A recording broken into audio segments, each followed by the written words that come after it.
প্রয়োজন ফুরিয়ে গেছে, কারণ এখন তো দুই নাই।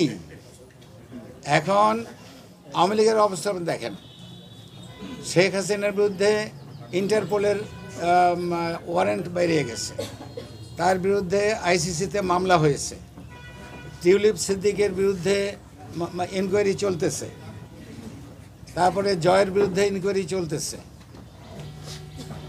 শেখ রেহানা কোনো দিকে ঢুকতে পারবেন, তার নামে এখনও মামলা হয় না, কিন্তু হবে।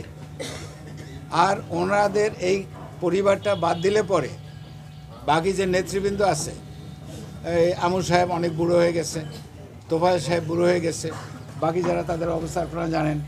আওয়ামী লীগকে নেতৃত্ব দিয়ে একটা বড় দল হিসেবে চালানোর মতো নেতা কিন্তু তাদের নাই। আর যারা আছে তাদের বিরুদ্ধে মামলা মকদ্দমা শেষ হইতে অন্তত আরও 10 বছর। তো এখন ওনাদের দলকে ডিসব্যান্ড করা হবে কি করা হবে না, তার চেয়ে তো বড় কথা হলো ওনাদের দল যদি ডিসব্যান্ড না করা হয়, ওনাদের যদি ইলেকশন করতেও দেওয়া হয়, যারা ইলেকশন করার মতো তাদের কেস তো চলতেই আছে।